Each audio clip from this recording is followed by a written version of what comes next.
اکثر شکایتیں لگاتے ہیں کرتے ہیں ایک دوسرے کو کہ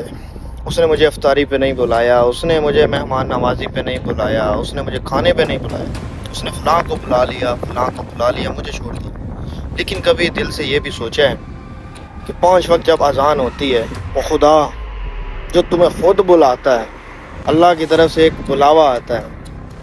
جب مؤذن کہتے ہیں اللہ اکبر اللہ اکبر، اللہ سب سے بڑا ہے، گواہی دیتا ہے، ٹھیک ہے، وہ پکارتا ہے کہ آؤ نماز کی طرف، آؤ کامیابی کی طرف۔ خدا جب خود بلا رہا ہے، خود کبھی سوچا ہے کہ کتنی بار گئے ہو اس کے آگے، کتنی بار سر کو سجدے میں رکھا ہے، اپنی اناؤں کو، اپنے سب شکایتوں کو کبھی پیچھے چھوڑ کے اس کے آگے اس کے حضور کھڑے ہوئے ہو۔ اللہ ہمیں کامیابی کی طرف لا رہا ہوتا ہے، مگر ہم دنیا کے کاموں میں اتنے مصروف ہوتے ہیں کہ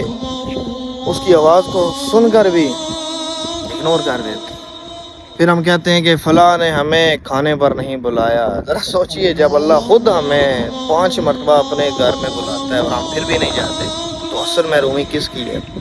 اصل محرومی یہ نہیں کہ کسی نے ہمیں افطاری پہ نہیں بلایا، اصل محرومی یہ ہے کہ اللہ ہمیں اپنے سامنے کھڑا کرنا چاہتا ہے اور ہم اس کے سامنے سجدہ کرتے نہیں۔